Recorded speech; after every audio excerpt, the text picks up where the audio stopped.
안녕하십니까. 시사공방의 안지영입니다. 오늘 시사공방에서는 청주시 시외버스터미널에 대한 수의계약 논란과 현재 국회에서 본회의 처리를 놓고 치열하게 공방을 벌이고 있는 언론중재법 개정안에 대해서 자세히 이야기를 나눠보도록 하겠습니다. 먼저 오늘 함께해 주실 분들 소개해드리겠습니다. 이광희 전 충청북도 의원, 그리고 신용환 서원대 교수 나오셨습니다. 안녕하십니까? 네, 안녕하세요. 네, 신용환 교수님은 오늘 새롭게 함께 해주시게 되었는데요. 네, 간단하게 인사 말씀 부탁드립니다. 네, CJB 시사공방에서 단순히 공방만 벌일 게 아니라 저희 지역 현안에 대해서 도자기를 빚듯이 솔루션을 빚을 수 있는 그런 공방, 시사공방이 되도록 노력하겠습니다. 예, 감사합니다. 네, 최근 청주시는 시외버스터미널 사업 운영권을 놓고 기존 사업자와 수의계약을 통해 갱신계약을 체결을 했습니다. 이를 놓고 많은 논란이 일고 있어서 이 부분에 관해서 자세히 살펴보도록 하겠습니다. 오늘의 첫 번째 주제, 청주 시외버스터미널 누구를 위한 수의계약입니다. 네, 청주 시외버스터미널 수의계약, 지금 논란이 굉장히 많이 되고 있는데요. 왜 논란이 되고 있는지 먼저 말씀을 부탁드리겠습니다. 네, 제가 먼저 할까요? 네. 네, 청주시 시외버스터미널을 이용해 보신 분들은 아십니다만 그것이 청주 여객터미널 시설을 청주시가 기부 체납을 1999년도에 받습니다. 그래서 청주시에 기부 체납을 한 회사에서 무상으로 20년간 쓰게 되어 있고요. 그 이후에는 유상으로 전환을 하는 이런 시스템이 되어 있어요. 그래서 2016년 9월까지 약 17년 정도를 무상으로 썼었던 회사가 다시 유상으로 전환을 하면서 이제 그때부터는 입찰이 되어야 하는 거죠. 그런데 입찰을 하지 않고 수의계약으로 같은 회사에 계속적으로 공개 입찰이 아닌 상태에서 수의계약을 부모로 해서 특정 업체에게 이익을 준 것이 아니냐는 논란이 2016년도에 있었습니다. 그런데 다시 5년 후에 계약이 끝나고 다시 재계약이 갱신되어야 하는 이 상황에서 다시 또 똑같은 문제가 벌어져서 수의계약을 하게 된 거죠. 그래서 문제가 된 그런 사건입니다. 네, 정부 예산회계법을 보면 입찰 형태에 대해서 이제 일반 경쟁 입찰, 제한 경쟁 입찰, 지명 경쟁 입찰 이런 이제 입찰이 있고요. 그다음에 수의계약 이렇게 규정을 해놓고 있는데 정부 예산회계법에 보면 원칙적으로 경쟁 입찰을 하라고 되어 있습니다. 그러면 원칙적으로 이제 가이드라인을 준 것이죠. 그런데 만약에 예를 들어서 입찰을 하거나 또는 입찰 예정을 할 때, 소위 이제 RFP라고 그러죠. 어떤 요구서를 낼 때 경쟁할 데가 없었다 그러면 얘기가 다른데 이번의 경우에는 이제 명백하게 한 업체가 참여를 하겠다고 한 상태에서 더군다나 이제 청주시 측에서는 전년도보다 약 15%를 더 이제 증액을 해서 약 그게 13억 5천 정도 된다고 합니다, 연간. 그런데 한 업체에서는 그보다 훨씬 2배가 넘는 금액을 이렇게 제시하고 참여를 하겠다고 하는데도 수의계약으로 한 것, 이런 것들이 이제 많은 시민들이 또 언론에서 의구심을 가질 수밖에 없는 상황인 것 같습니다. 네, 그러면은 지금 청주시의 입장은 좀 어떤가요? 지금 이 부분에 관해서 논란에 대해서 청주시 입장은 어떻습니까, 지금? 지금 청주시에서는 일단 이제 끝났다. 일단 현재 업체에서 결정난 대로 수의계약 체결한 대로 하겠다고 이렇게 하고 있는 상황이고요. 안타까운 점은 뭐냐면 요 같은 상황이 5년 전에도 똑같이 발생을 했었습니다. 그래서 납득하지 못하겠다고 했었던 또 다른 입찰을 준비하고 있었던 회사가 충청북도나 감사원에 감사 청구를 했겠죠. 그래서 감사 결과가 당시에 2017년도에 나와 있는 게 있습니다. 그래서 제가 그걸 어렵게 구해서 한번 좀 읽어보니까 처분 요구서가 있는데 그 처분 요구서에 의하면은 결과적으로는 어쨌든 문제가 있다. 그래서 재정상 처분을 하고 신분상 처분도 3명을 하겠다고 해서 당시에 이렇게 청주시가 잘못했다는 것으로서 처분이 된 상황입니다. 그런데 그와 관련된 내용을 똑같은 내용으로 이번에 또 반복을 하게 돼서 문제가 됐는데 제가 안타까운 건 뭐냐면 당시에 이승훈 시장 당시의 일이었거든요. 2016년도에. 그래서 이승훈 시장이 뭐가 문제가 있으신가? 이런 생각을 했는데 이번에는 이제 한범덕 시장님께서 똑같은 행정부 출신이시긴 하지만 그래도 당이 다른데도 불구하고 똑같은 결정을 하신 이유가 뭔지 저도 궁금해졌습니다. 네. 사실. 아마 시에서 입장을 봐도 2016년에 이제 경징계지만 세 분이 어쨌든 징계를 받은 사안이고 또 감사원의 감사까지 받은 사항이라서 아마 시청의 공무원분들께서도 아주 상세하게 검토를 하고 어떤 법이 위반되지 않는 부분을 많이 신경 쓸 것 같습니다. 예, 추정을 해보면 특히나 이제 언론이나 시민들 또 사회에서 집중적으로 여러 가지 이제 조명을 받고 있었기 때문에 더 검토는 했을 것 같습니다. 그런데 이제 계속해서 시청 입장에서는 불법성이 없다 이런 부분들을 이제 강조를 하는데요. 우리가 이제 흔히 말하는 행정 재량이라고 그러잖아요. 그러면 재량권을 어디까지 써서 꼭 불법이냐 합법이냐가 중요한 게 아니잖아요. 지금 이거 같은 경우는 많은 언론들에서 이제 지적하는 게 과연 시민들에게 훨씬 더 많은 효익, 수익을 줄 수 있는데도 왜 하지 않느냐 이런 부분이잖아요. 불법이나 합법 여부를 떠나서도 그렇다고 보면 반드시 불법, 합법에서의 어떤 행정 재량만 얘기할 것이 아니라 적극적 행정이라는 것도 있잖아요.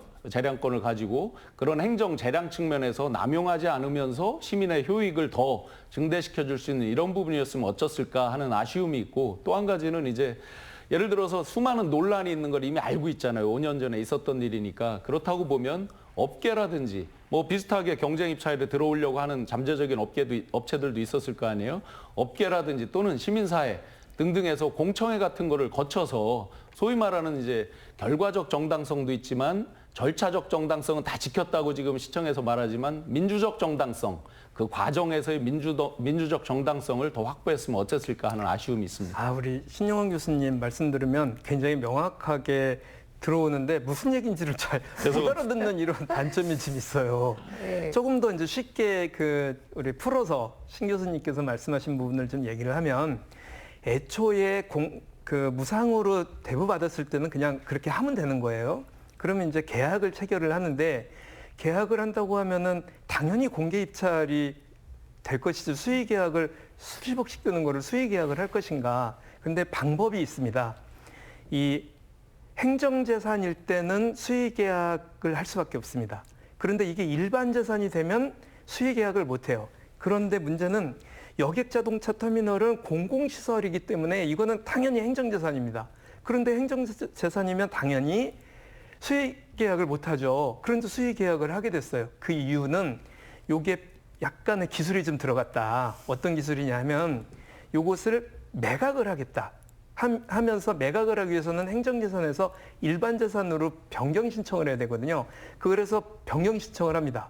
그래서 일반재산으로 변경 신청을 해놓고 매각을 안 하고 다시 이렇게 대여부를 하면서 그 과정에서 수의계약이 가능하도록 이렇게 수를 쓴 거죠. 기술이 좀 들어갔다고 이렇게 보는 겁니다. 외부에서 보기에는. 그래서 특정한 업체가 이득을 볼 수 있게 해준 거 아니냐. 이런 이제 문제가 생기게 된 거죠, 문제는. 근데 아마 이제 시청 입장에서는 그 당시에 그 시외버스 터미널뿐만 아니라 이제 고속버스 터미널 그 매각과 맞물려서 함께 이제 그 매각을 예정하고 행정재산을 일반재산화했다 이제 이렇게 말씀을 하시니까 그게 반드시 기술이었는지는 모르겠습니다만 결과적으로 지금 이제 5년 후에 다시 비슷한 패턴으로 반복이 되니까 시민들의 의구심을 사기에는 충분한 것 같습니다. 제가 왜 그 기술이라고 하냐면 당시에 그 감사 결과에 나온 첫 번째 지적 내용으로 행정재산 용도 폐지가 부적정했다. 이렇게 얘기를 당시에 감사 결과 그렇게 얘기를 합니다. 왜 멀쩡한 행정재산을 일반재산으로 그 용도를 변경을 해서 이렇게 승인이 가능하도록 했느냐. 이렇게 해서 문제가 제기가 됐고요. 두 번째는 이 계약 당시에도 왜 그 공개 입찰로 하면 두 군데 업체가 서로 경쟁을 할 수 있었는데도 불구하고 경쟁을 시키지 않은 대부 계약 체결에 부적정성이 있었다는 점을 또 당시에 그 문제를 삼았어요. 왜 수의 계약을 했느냐는 거죠.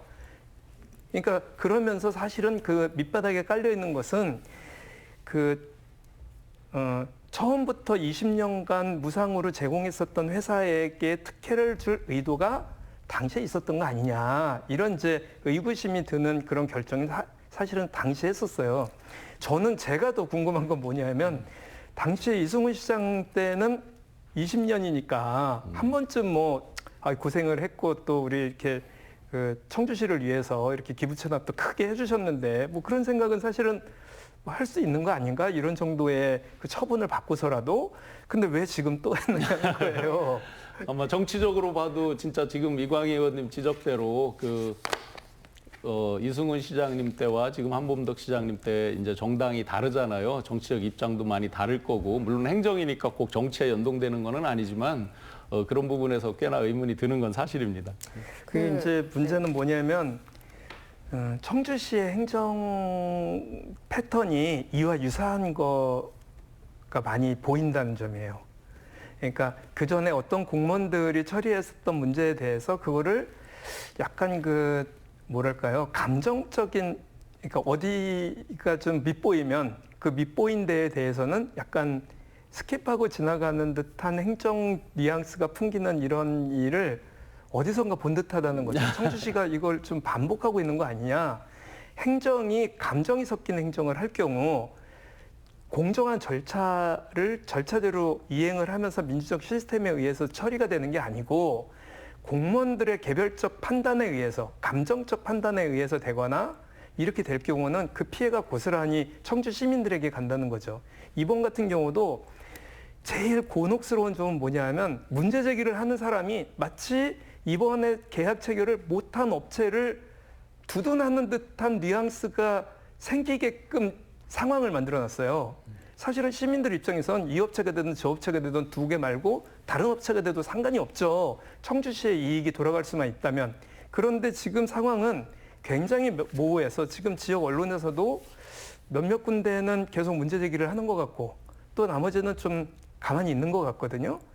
그래서 그런 형태를 보면서 이런 식의 행정 형태가 지금 화두인 지역, 이게 우리 지금 대한민국을 흔들고 있는 공정이라는 키워드에 맞는가? 저는 이 문제를 지금 지적하고 싶은 거예요. 예, 저도 궁금한 게 있는데 이게 지금 청주시가 한번 이미 이제 충청북도 감사에서 문제점을 한번 지적을 받았었는데 그럼에도 불구하고 또 이제 수의계약을 체결하면서 어떻게 보면 논란을 더 지금 키우고 있는 상황인 건데요. 근데 그럼에도 불구하고 이렇게 수의계약을 굳이 체결한 이유에 대해서는 어떻게 보시나요? 네, 이제 아까 감사에 대해서 이광희 의원님께서 이제 많이 말씀 주셨는데 당시에 이제 5년 전에 감사에서 지적된 게 이 계약이 불법이다. 아마 이렇게 이제 됐다 그러면 예를 들어서 취소라든지 원천 무효라든지 다른 징계가 잇따랐든지 했겠죠. 근데 그게 아니라 그 당시 감사의 이제 포인트는 대부 계약의 적정성의 문제가 지적이 됐고 시민 세수, 세입 손실이 예상된다라는 부분이 이제 포인트로 지적이 됐었습니다.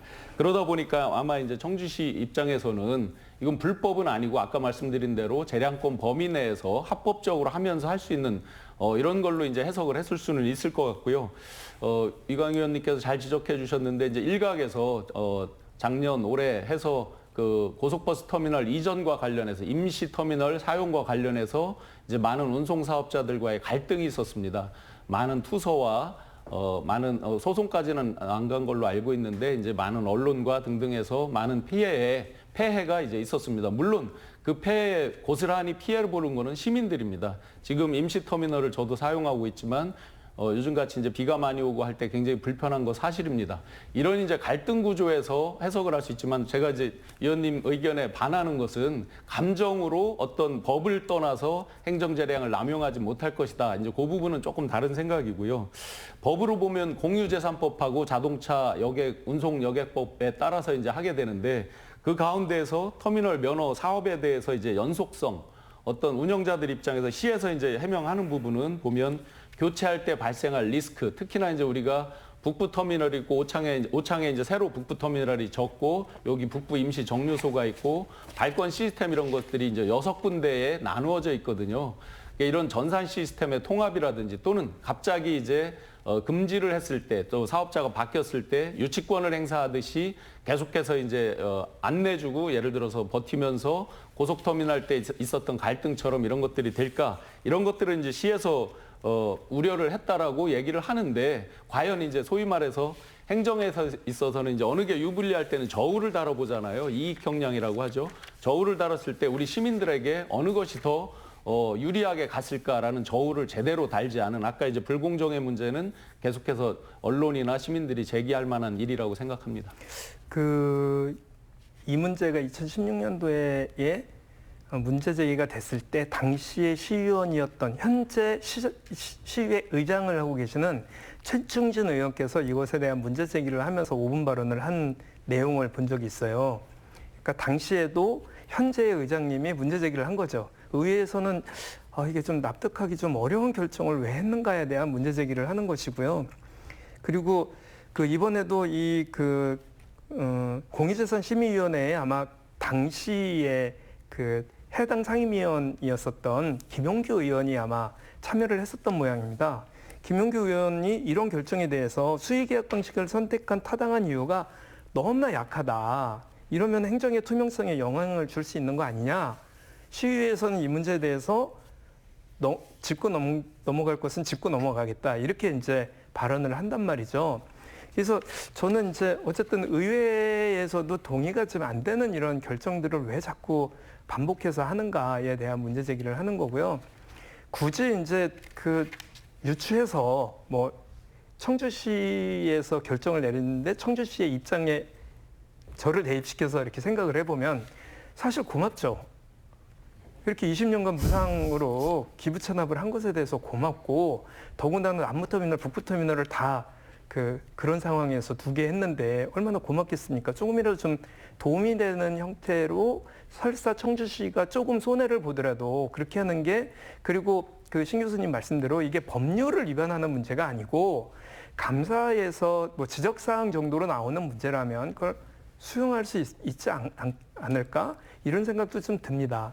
사실 전임 시장님이나 지금 시장님이 이것 때문에 어떤 특정한 생각이 있어서 누구에게 이익을 주기 위해서 했다고는 많은 사람들이 그렇게는 생각을 안 하는 거잖아요. 그럼에도 불구하고 행정 시스템에서 좀 더 투명하고 좀 더 공정하게 했으면 좋겠다는 그런 내용들이 투영이 되기 때문에 문제 제기를 한다고 생각하거든요.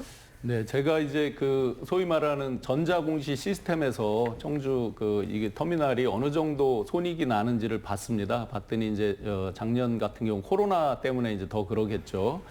당기 순이익이 한 4억 정도 발생돼 있습니다. 그러다 보니까 이제 시청이나 또 주변에서 이제 소위 말하는 방어하는 입장에서 보면 한 4억 정도밖에 이익이 나지 않고 또 추가로 리모델링이나 이 현대화를 하려면 여러 가지 또 비용이 많이 들어가는데 과연 연에 30억씩을 그렇게 내고 하는 거에는 그게 5년간 이제 150억이라고 하니까 어떤 다른 저희가 있는 거 아니냐라는 거 한 가지 하고 또 이제 이게 20여 년 전에 소위 말하는 영업권 면허 비용이 한 30억 넘게 들어갔다고 하거든요.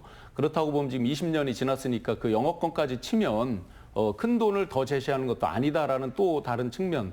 그렇다면 제가 볼 때 아쉬운 거는 그런 현실적 계산상의 것이 문제가 있었다 그러면 정말 회계 전문가라든지 아까 공청회 말씀드렸지만 많은 시민들하고 해서 아예 숫자를 놓고 같이 협의하는 이런 과정을 거쳤더라면 아마 그런 의혹 제기 같은 것이 없이 깔끔하게 될 것이었는데 그런 아쉬움이 있습니다. 추가로 불법이라고 말할 수 없지만 좀 논란이 되고 있는 것이 이 기존 사업자인 주식회사 청주 여객 터미널이 이 상가를 그러니까 재임대를 했다고 하고 이 부분이 이제 계약 해지 사유에 해당한다 이런 이야기가 있습니다. 혹시 이 부분에 관한 문제는 없을까요? 그러니까 이럼에도 불구하고 이제 수의 계약이 지금 다시 갱신이 된 건데 혹시 이런 문제에 대해서는 어떻게 생각하시는지? 당시에 2016년도에도 이게 문제가 됐었어요.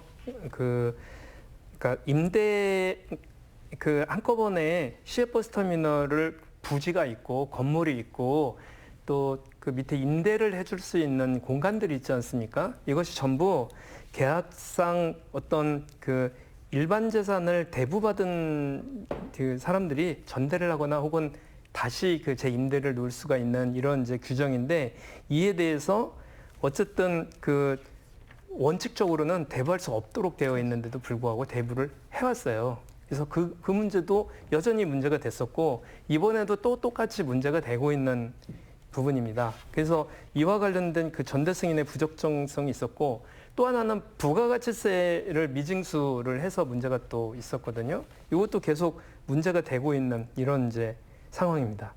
이 불법 전대 문제에 대해서는 요즘 이제 코로나로 소상공인들 어려운 거랑 이렇게 맞물려 생각해 보면 또 현실을 어떤 임대차의 현실을 생각해 보면 사업주도 좀 억울한 면은 있겠다라는 생각은 들더라고요. 뭐냐면 40여 개 이제 안에 이제 점포겠죠. 입주한 분들이 계신데 예를 들어서 어느 날로 영어 끝난다 그래서 딱 모토막 자르듯이 해서 오늘까지니까 나가십시오. 참 지금 코로나나 그때는 물론 코로나 아니었지만 이런 걸 생각해 보면 그 어려움은 있었겠다. 특히나 약국 같은 경우는 이제 직영을 원칙으로 하고 있는 건데 약국 같은 경우는 아무나 할 수가 없는 업종이잖아요. 이제 그런 부분이 직영의 문제점.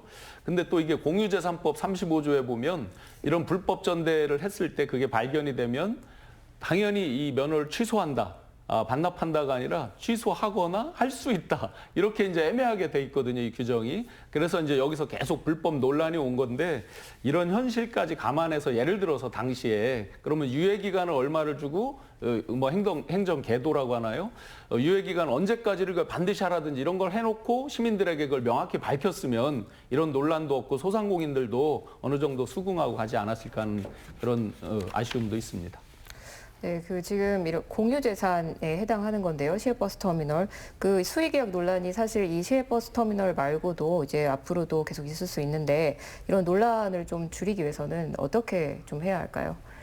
방안에 대해서 조금 얘기를 해주셨으면 좋겠습니다. 그 지금 요 문제와 관련돼서는 절차적 방식을 청주시에서는 따랐을 뿐이다. 절차를 다 이행을 했다. 이렇게 얘기를 하거든요. 그런데 결과적으로 보면 그러면 5년 전에 문제를 시정 조치를 받았었던 부분에 대해서 또 똑같은 잘못을 저지르는 것에 대해서 용납해야 될 것이냐는 그 시민적 관심의 지점이 있어요. 그래서 청주시 입장에서는 시민들은 두 번째는 그 손해를 보는 듯한 느낌이 드는 거예요. 이런 결정으로 인해서 좀 더 청주시가 더 많은 그 대부금을 받을 수 있음에도 불구하고 못 받았었다는 이런 이제 그 청주 시민들에게 이익이 돌아갈 수 있는 이익의 부분들을 좀 적게 챙겼다는 거. 그다음에 세 번째는 청주시가 이와 같은 일을 반복해서 계속 해내면 그러면 문제 제기도 그렇고 그 법에 어긋나지 않는다는 것으로 인해서 행정처분을 요구를 받고 또 그 감사 결과에 있어서의 시정 요구를 받았음에도 불구하고 반복한다?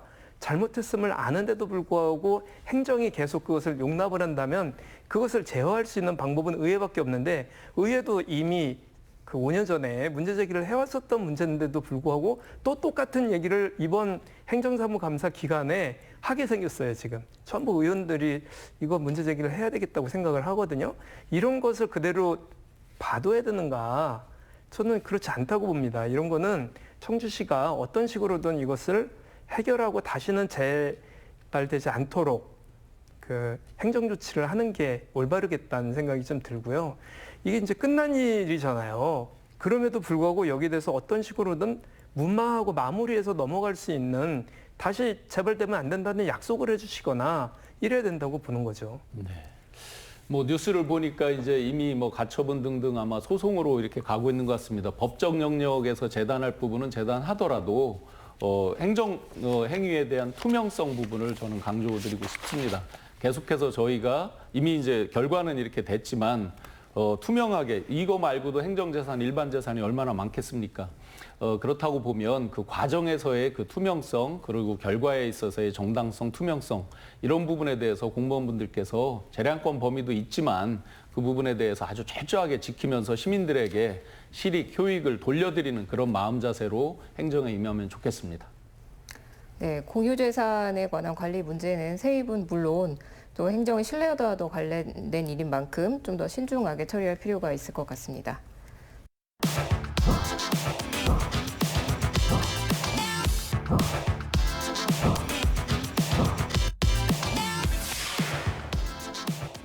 네, 언론 보도에 대해서 5배까지 징벌적 손해배상을 청구할 수 있도록 한 언론중재법 개정안에 관한 찬반 양론이 좀 갈수록 거세지고 있습니다. 국회는 이 법안의 본회의 상정을 놓고 첨예한 갈등을 벌이다가 이번 달 27일에 본회의에 상정하기로 한 상태인데요. 언론중재법 개정안의 쟁점은 무엇인지 그리고 문제점은 무엇이 있는지에 관해서 자세히 이야기를 나눠보도록 하겠습니다. 오늘의 두 번째 주제, 언론재갈법 대 가짜뉴스 방지법입니다.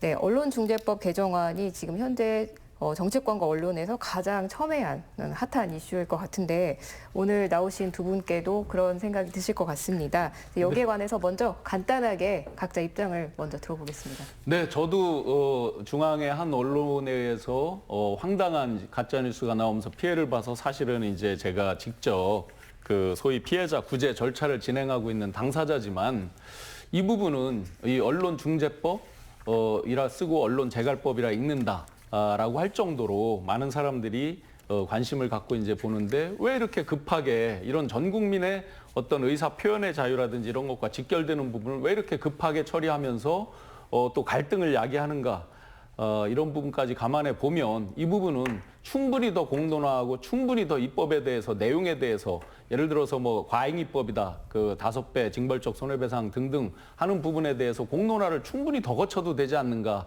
다음 달 27일 내에 올린다고 하지만 그보다 시민사회 이건 단순히 언론기관만 해당되는 게 아니라 사실은 유튜브 기타 포함해서 전 국민에 해당되는 일들이기 때문에 더 사회적 공론화, 갈등을 야기하는 게 아니라 전체 국민들의 이익을 위해서 공론화를 할 필요가 있다고 생각을 합니다. 저는 이제 공론화가 안 됐다. 이 문제가 나온 게 수십 년 됐어요. 소위 말하는 노무현 대통령의 논두렁 시계 때부터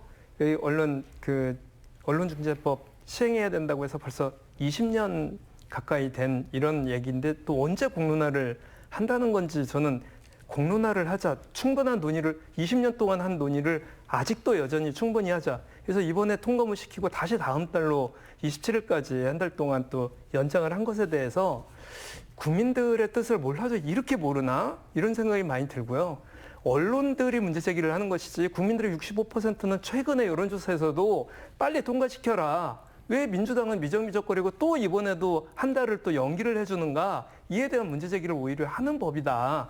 자꾸 뭐 언론 재갈법이라고 하는데 재갈 물리려고 하는 것은 가짜 뉴스를 재갈 물리기 위한 것이고 가짜 뉴스를 방지하기 위한 법인데 지금까지 언론이 이렇게 자신들의 어떤 언론 자체가 해당 당사자예요. 자기들이 다 반대하는 거거든요.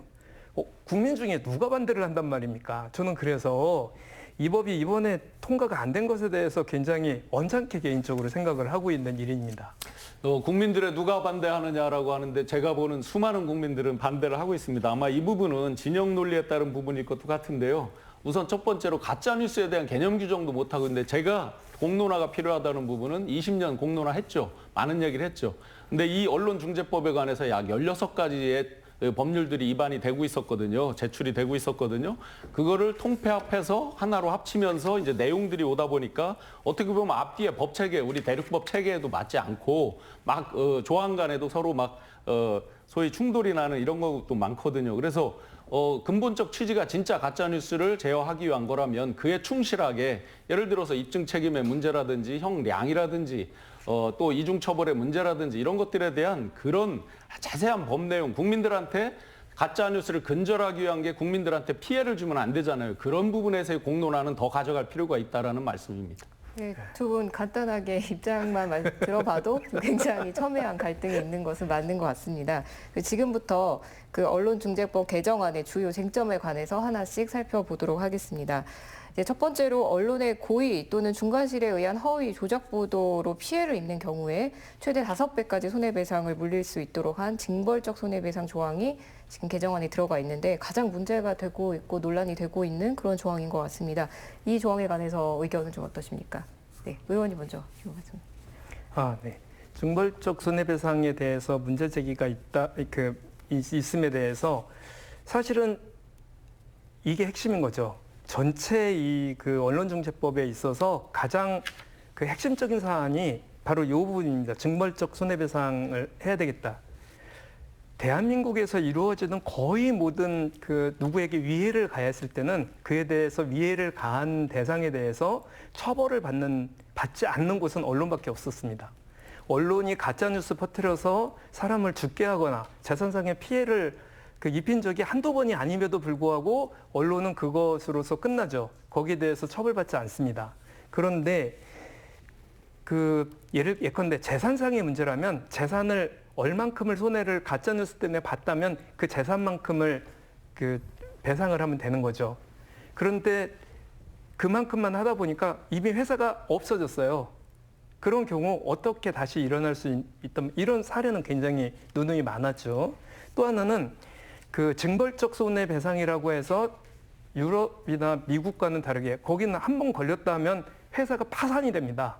한 번 그 가짜 뉴스를 그 보도를 한 게 사실로 판별이 될 경우 아시는 대로 그냥 그 회사가 문을 닫을 정도로 그렇게 엄격합니다. 그런데 5배까지예요.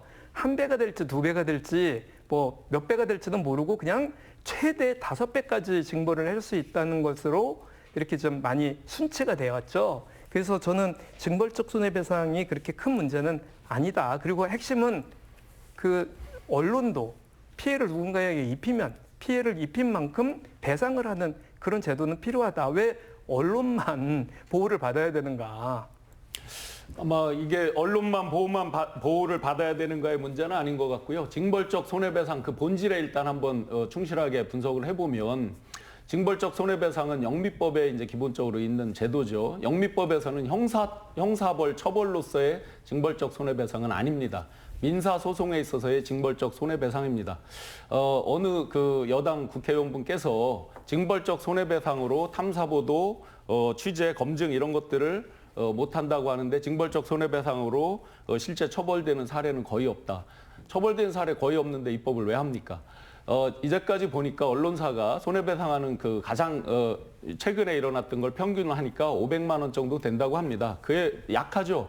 피해를 본 사람은 패가망신할 정도로 모든 명예가 다 실추될 정도로 이런 부분인데 500만 원이라고 하면 약하죠. 그런데 징벌적 손해배상의 이제 5배, 처음에는 심지어 언론사의 전년도 손익, 매출과 손익에 연동해서 하는 걸로 이렇게 이야기가 돼 왔습니다. 자, 그러면 우리나라는 명예훼손이나 기타 형사벌 처벌로 또 하고 있습니다. 현재 저도 실제로 이제 그런 피해를 당해서 그런 일을 하고 있지만 과연 그렇다면 민사, 형사, 우리나라 헌법의 13조에 보면은 그 어떤 그 한 가지 처벌의 과잉 금지 원칙이라는 게 있잖아요. 그죠? 양벌로 또 일사부재리도 있잖아요. 한번 일어났던 형사 사건에 대해서는 다시 하지 않는 이런 원칙들이 있잖아요. 이런 어떤 대원칙에 비추어 봐도 우리가 민사, 형사 동시에 징벌적 손해배상으로 끌고 들어온다. 그래요. 그 징벌적 손해배상을 할 수도 있겠죠. 서로 일치하면. 그런데 징벌적 손해배상 전 단계에서 과연 누가 입증을 하느냐에서 입증 책임이 전가되고 있어요. 상대방한테.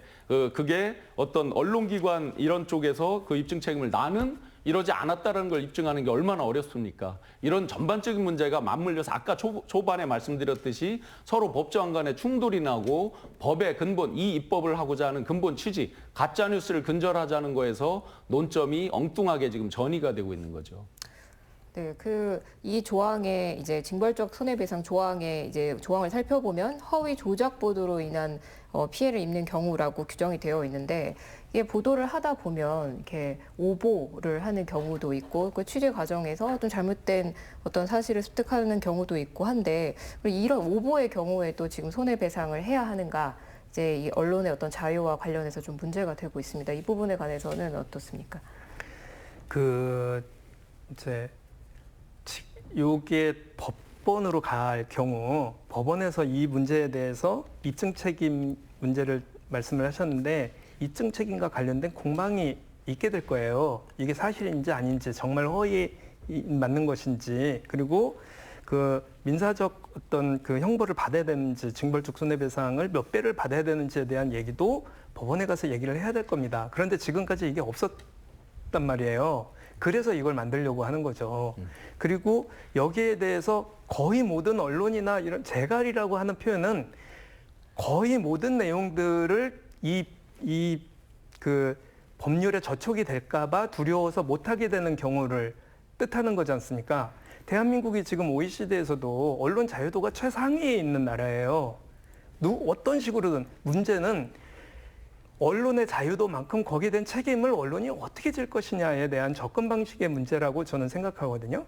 그래서 지금까지 그러한 제도가 굉장히 미비했다는 겁니다. 여기에 대해서 피해를 입은 국민들이 굉장히 많아지기 시작을 했고 그러면 권한을 가진 사람들에게는 이 그 징벌적 손해배상을 제기를 못하도록 일단 좀 막아놓자. 그래서 그 시민들이 피해를 본 것에 대해서 징벌적 손해배상을 하도록 하자고 제안을 야당에서 하셔서 그에 대해서도 문턱도 낮추고 또 원래는 3배 이상 5배 이내로 하자고 하는 것도 또 야당의 의견을 반영을 해서 또 3배 없애고 5배 규정만 두고 이렇게 해서 계속적으로 징벌적 손해배상과 관련돼서는 또 형법과 민법이 충돌되던 부분이 있다고 해서 그러면 2개가 한꺼번에 될 경우는 하나를 뺄 수 있도록 하자 이런 내용들을 충분히 반영을 해서 이번에 얘기가 된 거잖아요.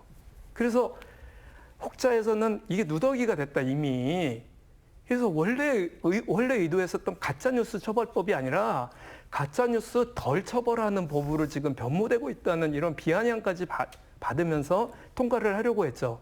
그런데 이번 건은 굉장히 또 이걸 정치적인 쟁점으로 몰고 가면서 언론과 야당이 성공한 케이스죠, 이것도. 결국은 한 달 미루고 이 한 달 동안 아무것도 얻지 못할 겁니다. 결국은 민주당만 욕 엄청 먹게 생겼어요. 민주당이 왜 또 이런 욕을 먹어가면서 한 달을 미뤘는지 저는 그게 의아해요. 네, 지금 이제 예를 들어서 의혹 보도만으로도 처벌을 받을 수 있다. 이광희 의원님께서 정확하게 이 법의 취지를 잘 말씀 주셨습니다. 가짜 뉴스를 처벌하고 그로 인해서 피해를 본 분들에 대해서 정확하게 피해 구제를 하자. 근본 취지 참 좋습니다. 그런데 계속해서 저희가 일치해서 지금 의견을 말씀드리고 있는 건 그 법조항 내용들, 구체적인 내용들에 대한 문제들입니다. 그러면 의혹 보도다, 오보다 이거를 누가 과연 어떻게 입증을 하느냐. 그러면 표현의 자유와 국민의 알 권리 어느 것이 우선하느냐. 예를 들어서 탐사, 취재 보도 이런 것들도 많이 있잖아요. 또 언론의 영역 이전에 이제 유튜브라든지 이런 개인 미디어들이 또 있잖아요. 물론 개인 미디어에서 가짜 뉴스들이 많이 나오는 걸 알고 있습니다. 그럼 어디까지가 과연 의혹을 제기한 의혹 보도고 또 어디까지가 오보인지 이런 부분에 명확한 경계선이 없습니다. 이걸 가지고 이제 강하게 처벌한다고 그러니까 사람들이 내가 이거 함부로 말하면 안 되나? 하니까 이제 언론 재갈법이라는 말들이 나오게 된 거고 비근한 예로 최근에 이제 윤희숙 예를 들어서 부친 부동산 뭐 투기냐 아니냐 뭐 기타 이렇게 논란들이 있는데 좋습니다. 뭐 법적인 판단은 변론으로 하더라도 그때 민주당에서 수많은 분들이 맹공을 할 때 보면 대부분 유튜브에서 제기된 의혹을 가지고 말씀을 하셨습니다. 그렇다면 그것도 안 되는 거잖아요. 광우병 때는 언론의 자유를 강하게 주장을 했고 대한민국이 정말 언론 자유도가 높다고 생각합니다. 그래서 그로 인해서 생기는 병폐를 처벌하고 피해 구제를 제대로 하는 거 좋다고 생각합니다. 그런데 그러려면 법조항이라는 건 엄격하게 적용돼서 그로 인해서 또 다른 피해자가 생기면 안 되기 때문에 철저하게 이 조항에 대해서 검토하고 여야 합의를 잘 이루어야 된다. 이런 관점으로 접근해야 된다고 봅니다. 네, 그 손해배상액을 이제 산정하는 것도 이제 사실 문제가 되고 있는데 이 손해배상액의 기준에 관해서도 이 언론중재법 개정안에는 규정이 있습니다. 언론사의 매출액을 기준으로 해서 이제 손해배상액을 정하겠다 이렇게 되어 있는데 이 매출액을 기준으로 하는 것에 대해서는 어떻게 생각을 하십니까? 이것은 공정거래법에도 있어요. 이번에 삼성전자가 같은 법을 위반했을 때 삼성전자의 총 매출을 기준으로 해서 이미 민법에 이런 사항들이 있고 그것을 가져다가 한 것이기 때문에 이게 이제 문제를 삼으려고 해서 자꾸 문제가 생기는 겁니다. 오히려 신용원 교수가 말씀하셨었던 것처럼 여야가 합의를 해서 처리할 수 있다면 아마 신용원 교수와 제가 그 대표 주자로 나오면 합의할 것 같아요. 제 생각에는. 문제는 이게 합의가 되지 않는 얘기처럼 자꾸 공전이 되는 문제에 대해서 문제 제기를 하는 겁니다. 징벌적 손해배상제 그리고 이 손해본 것에 대해서 어떻게 전년 매출액과 연관을 할 것이냐? 아니 그러면 1인 미디어 문제 얘기 많이 하거든요. 혼자서 유튜브가 그 징벌적 손해배상을 해야 되는 액수하고 거대 언론사들이 하는 액수하고 이게 같으면 이게 말이 안 되잖아요. 얼마나 5배라고 하는 것에 대한 근거가 어디서부터 5배를 상정을 할 겁니까? 그래서 저는 우리나라도 그렇고 다른 나라처럼 교통법규를 위반을 해도 많이 가졌을 재산이 많으면 많을수록 또 수익이 많으면 많을수록 그에 준하는 연동해서 내는 걸로 법 체계가 지금 바뀌어져 나가고 있기 때문에 오히려 요거는 문제가 안 된다. 이렇게 말씀을 좀 드리고 싶습니다. 이광희 의원님과 제가 협상을 하면 충분히 진짜 합의가 될 것 같습니다. 이 부분은 사실은 이제 매출에 연동한다 하니까 이게 언론사들도 화들짝 일반 사람들이 봐도 예를 들어 흔히 우리가 말하는 조중동 이런 데들은 다 1,000억대가 막 넘고 기본적으로 뭐 몇천억씩도 그 종편도 그렇잖아요. 그런데 이 소송을 하고 나면 보통 뭐 짧아도 1년 막 2년씩 가잖아요. 그 사이에 매출로 연동한다 그러면 매출이 이제 여러 가지 뭐 급여 주고 일반 관리비 쓰고 해서 이제 손익은 또 별개의 문제잖아요. 그러니까 매출과 연동한다 그러니까 이거는 당연히 이제 언론사들에서는 굉장히 힘든 얘기인데 이런 부분들은 얼마든지 예를 들어서 손익이라든지 영업이익이라든지 다른 방법으로 충분히 국민들이 납득할 수 있는 것들로 협의를 할 수 있을 것 같아요. 어차피 이제 징벌적 손해배상이 몇 배를 중과하고 이런 내용들이 있기 때문에 서로 이제 엔드 요건이 되겠죠. 그 중에서 이제 더 낮은 거로 한다든지 뭐 이런 것들은 충분히 방법론상으로 이런 것들은 논의를 할 수 있다고 생각은 합니다. 네, 그 언론의 이제 큰 본질 또 역할 중에 하나가 이제 권력을 견제하고 비판하는 역할이 있습니다. 이제 이 부분에 관해서 이 언론중재법 개정안이 이 언론의 자유를 위축시킬 수 있다. 사실 이 부분에 관한 우려가 지금 가장 크게 나오는 것 같습니다. 이 부분에 관해서는 의견들이 좀 극명히 다르지 않을까 그런 생각이 좀 드는데, 네, 교수님 먼저. 네. 언론의 자유를 정말 심대하게 심대하게 훼손할 수 있다라고 생각을 합니다. 소위 이제 사부라고 불릴 정도로 물론 언론도 비대해지고 거대해졌습니다. 입법, 사법, 행정에 이어서 언론이라고 이걸 사부라고 이제 할 정도로 많이 비대해지고 또 그만큼 사회적 폐해도 많이 생긴 것도 사실입니다. 그러나 큰 틀에서 결국 정부의 입법, 사법, 행정을 견제, 감시할 수 있는 것도 결국은 언론이라고 봅니다. 그렇다고 보면 이번 이 법에서 만약에 모호한 규정이 많을수록 그만큼 자유롭게 의사표현이나 언론의 자유를 누려서 탐사 취재나 어떤 심층 취재, 검증 이런 걸 하기는 어려울 것 같습니다. 그렇다고 보면 이 법 규정을 제가 아까 말씀드렸듯이 어떤 수기 기간 이런 것들을 더 가져서 철저하게 개념 규정해서 그걸로 인해서 새로운 피해, 언론도 피해를 보면 안 되겠죠. 기존에 비대해졌다고 해서 또 기존에 어떤 병폐가 있었다고 해서 또 거꾸로 피해를 보면 안 되니까 그런 점에서는 지금 그동안 오픈되어 있는 어떤 법률 초안 뉴스에 나온 걸로만 보면 분명히 언론의 자유를 침해할 수도 있다고 생각이 됩니다. 저는 이제 그 지금 사태를 이렇게 좀 관망을 하면서 제가 해당 당사자도 아니고 멀리서 바라보는 입장에서 좀 이렇게 보면 지금까지 가장 큰 문제는 그 2014년도 세월호 이후에 기레기라는 말이 얘기가 되면서 언론의 문제가 가장 사회에서 언론개혁, 그러니까 검찰개혁과 함께 각종 청산의 대상으로 언론개혁이 필요하다는 의지가 굉장히 높아왔습니다. 그런 것 때문에 그 문제가 되는 것을 이번에 언론사가 마치 자기들에게 드디어 면죄부를 받은 양 이건 언론을 위축시킨다면서 공세에 나선 그러니까 그런 상황이 지금 되고 있어서 굉장히 아쉽습니다. 언론이든 어떤 권력이든 간에 뭐 견제받지 않는다면 그것은 민주주의에서 견제받지 않는 그 어떠한 권력도 시민들에게 위해가 될 뿐이에요. 지금 특히 민주당은 언론 자유를 위해서 굉장히 많은 걸 포기한 당이었습니다. 그리고 그럼에도 불구하고 지금 이제 공격을 당하는 거는 그랬던 민주당 리들이 이러면서 공격을 받는 거죠. 근데 저는 받을 거 있으면 받아야 된다고 봐요. 그런데 문제는 언론을 정말 위축시킬 만큼의 강력한 법인가에 대해서 다시 한번 좀 볼 필요가 있다. 지금 우리가 신 교수님하고 둘이서 토론하면서 하나하나 자꾸 가지고 토론하다 보니까 합의가 되는 부분이 굉장히 많잖아요. 우리끼리는. 그래서 국민들에게 이건 설명하고 납득할 필요가 필요하고요. 이번에 그 언론 쪽에서 27일 날까지 공론화위원회 만들어서 토론을 하자고 했더니 안 들어오신다고 해요. 전 예상했습니다. 드디어 언론이 공격할 수 있는 기회인데 이거를 들어오겠습니까?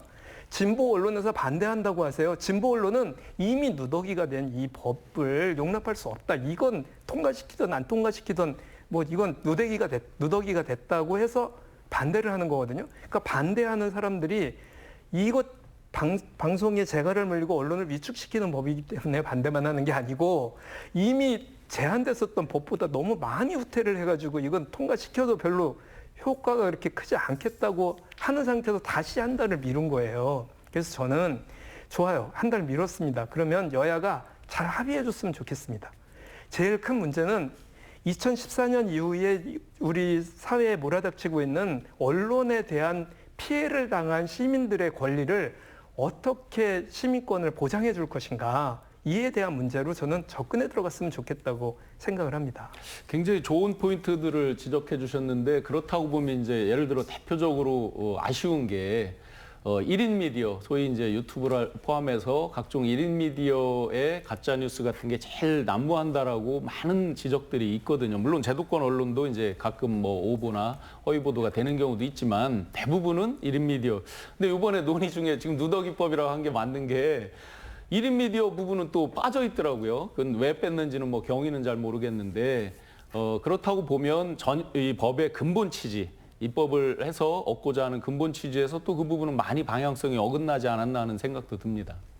그 1인 미디어가 빠진 이유는 이것은 미디어로 보지 않고 그 SNS나 그 온라인 그 어떤 과정이라고 보는 거예요.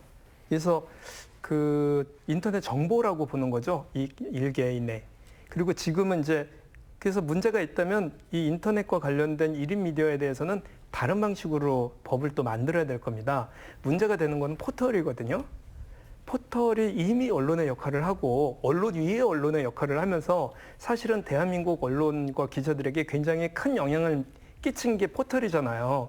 포털에 대한 강력한 내용들이 빠져 있는 것도 저도 굉장히 아쉽거든요.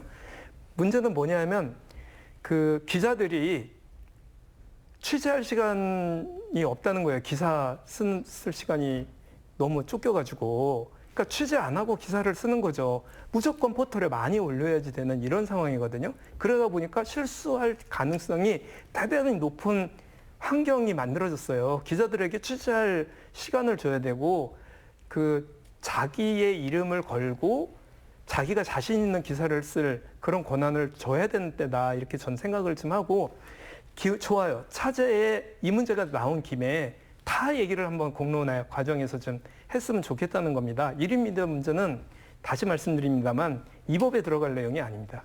예, 다른 식으로 그 얘기를 좀 해야 될 문제라고 저는 생각합니다. 네. 그 이제 여당에서 이제 언론중재법 개정안을 조금 무리하게 강행을 한다 이런 얘기를 들으면서 진행을 하다가 결국에 이제 이번 달 27일에 이제 본회의 상정을 하기로 지금 예정이 되어 있는 상태입니다. 그 한 달 정도를 어떻게 보면 미룬 건데 이 이유에 대해서는 어떻게 생각하시나요? 네, 일단 한 달 정도를 연기하는 과정에서 이제 청와대 정무수석 등등이 이제 막후 역할도 하고 하면서 또 결과적으로 이제 청와대에서 환영 성명도 나왔죠. 환영 성명이라는 것도 약간 이제 어폐가 있긴 한데 더 어쨌든 수기를 하라는 측면에서는 뭐 좋은 얘기고요.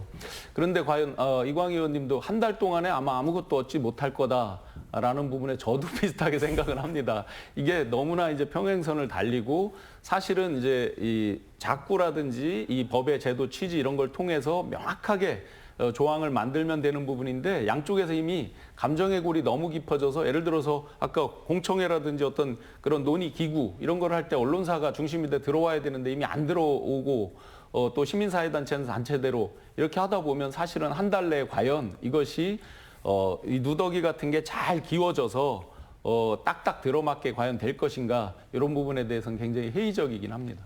우리 사회가 여야가 합의하지 못하는 일들이 왕왕 있었어요. 그럴 때는 결국은 민주주의에서는 다수결로 처리를 했는데 180석에 가까운 의석을 가진 민주당이 그동안 너무 야당을 무시를 해오고 뭐 입법 독주를 한다고 하는 그 입법 독주라는 그 프레임에 사실은 걸려있는 측면이 좀 있습니다. 그래서 조금이라도 이번에 합의된 게 굉장히 많잖아요. 그 야당에서 용납하기 어려운 법들도 상당 부분 이번에 많이 통과가 되기도 했고 여당에서는 기껏 그 여당이 해왔었던 상임위원장들 이번에 저희들 8명이 다 바뀌었거든요. 그래서 우리 도종환 의원도 상임위원장을 어저께부로 내려놓으셨단 말이죠. 그래서 이런 거에 대한 양보도 하고 이랬었던 것처럼 해야 되는데 이 언론중재법과 관련돼서는 핵심은 징벌적 손대를 할 것이냐 말 것이냐예요. 나머지는 다 미사 여부 같습니다. 그런데 야당은 징벌적 손해는 빼자고 하면 원래 이 징벌적 손해배상 때문에 하려고 하는 여당 입장에서는 뺄 수 없는 거죠. 이런 문제 가지고 충돌을 할 경우는 결국은 끝까지 가는 수밖에 없는데 기왕이면은 솔로몬 지혜와 같은 지혜는 있기 어렵습니다만 좀 더 많은 시민들이 어쨌든 공론화 과정에 참여를 함으로써 여기에 대한 책임을 시민들도 함께 짓는 식으로 해서 야당에게 명분을 주고 밀어붙인 여당에게도 또 한편의 명분을 주는 이런 방식이 좀 필요하겠다. 기왕에 어쨌든 한 달 미뤄졌으니까 저는 그런 생각이 좀 듭니다. 진행자님께서 이제 변호사시니까 더 잘 아시지만 우리나라 이제 이 처음에 이게 근본 입법 취지를 제대로 발휘할 만약에 이제 여당 입장에서도 제대로 하려고 했었으면 우리 어떤 법률 문화 이런 부분에 조금 더 부합하게 했었으면 서로 더 논의가 좀 잘 되겠다 하는 아쉬움이 있어요. 뭐냐면 예를 들어 선거법을 보면 다 안 된다 해놓고 이제 되는 거를 적시해 놨잖아요. 이게 우리나라의 기본 법 취지잖아요. 기본적으로 이제 네거티브 시스템이라고 부르는데 안 된다, 다 안 된다를 놓고 이제 되는 거를 규정해 놨잖아요. 근데 이 법에서는 징벌적 손해배상 그 부분이 핵심이지만 그걸 가기 전 단계 과연 징벌을 받는 입증 책임 누가 잘잘못을 했느냐 이 부분에 대해서 모호하게 다 걸린다라는 대전제를 놓고 거기서 그 포괄 모든 경우를 다 처벌 대상으로 포괄을 해놓고 예외를 두는 이런 방식으로 우리나라 그동안의 법체계, 법문화, 우리가 배어있는 문화랑 거꾸로 돼 있기 때문에 이런 아주 디테일한 부분을 같이 처음부터 좀 신경 썼으면 여야가 조금 더 잘 합의를 할 수 있었지 않았을까 하는 생각이 듭니다. 그 언론 보도로 인한 피해를 구제해야 한다. 이 부분에 관한 필요성에 대해서는 여야 모두 공감을 하고 계신 것 같습니다. 그 마지막으로 간단하게 실효성 있는 구제를 위해서 이 언론중재법 개정안과 관련해서 의견 있으시면 좀 의견을 말씀해 주시면 좋겠습니다. 네. 저는 일단 이 지금 언론중재법이 만약에 지금 논의된 지금 뉴스에 나온 정도로 만약에 통과된다 그러면 우리 지역 언론들이 가장 힘들 거라고 생각이 됩니다. 우리 충북의 언론들 이제 방송 3사 포함해서 일간지가 나오는 이제 지역의 6군데 등등이 규모가 아주 크진 않잖아요. 그렇다고 보면 이제 어떤 언론으로서의 견제 감시 기능 또 어떤 도정이나 시정 기타 포함해서 홍보 기능 이런 것들이 이제 병행돼서 온 측면이 있는데 지금 현재까지 논의된 대로가 한다면 특히 이제 지역 언론에서 어떤 걸 보도할 때는 확정적으로 무슨 불법이다 이런 거 말고 의혹 제기 같은 게 많이 있을 수 있잖아요. 완전히 검증이 안 됐더라도 어떤 건 시의성을 요구하는 것도 있잖아요. 지금 빨리 이걸 제기해야 어떤 잘못된 것이 멈춰지는 이런 경우도 있잖아요. 이런 것까지 관련해서 생각을 해본다면 아마 지금 논의된 대로 통과된다 그러면 중앙 언론, 거대 언론들보다 저는 지역 언론들이 훨씬 더 힘들 거라는 생각이 들어요. 그래서 이런 측면들, 지역 언론들, 우리나라 이제 언론이 워낙 많긴 하지만 이런 측면까지 다 감안을 해서 잘 논의를 해주셨으면 합니다. 네, 의원님도. 저는 지금까지 언론의 구제를 받기 위해서 뭔가 법원에 신청을 하면 최대 500만 원까지 이렇게 됐었던 그런 사례가 있어요. 이러면 대단히 악의적이고 고의적일 때 벌금 내더라도 너 한번 죽어봐. 이런 일이 너무나 비일비재하게 많았었던 것도 사실이고요. 또 비단 언론관계법 말고도 다른 범죄에 있어서도 가장 문제가 되는 게 뭐 손해 볼 거보다 이익을 보는 양이 더 많으면 그냥 손해를 감수하면서 이렇게 법을 어겨가면서 일을 하게 되는 거죠. 그게 제일 문제라고 보거든요. 저는 이번에 징벌적 손배소라고 하니까 마치 어마어마하게 많은 돈인 것처럼 하지만 사실은 징벌적 손배제에 들어오기 위한 고의적이고 악의적이라는 증명을 해내기가 그렇게 쉬운가? 우리나라 법원이 그런 문제에 대해서 그렇게 관대한가? 대한민국 법원은 여기에 대해서 관대하지 않습니다. 오히려 피해자들을 위한 법이라기보다 가해자를 위한 법일 경우가 너무 많았어요, 그동안. 그래서 저는 이것은 굉장히 상징적인 법 체계라고 저는 생각을 하고 있습니다. 이게 설사 이 언론중재법이 통과가 된다고 어마어마하게 문제는 뭐냐면 현재 나오는 상황들을 그동안 언론이 언론의 역할을 못한 것에 대한 자기 어떤 변명의 그 상황으로 몰고 가는 태도가 저는 오히려 그게 더 문제가 아닌가 생각을 하면서 차제에 한번 야당과 여당에게 기회를 한번 더 주자.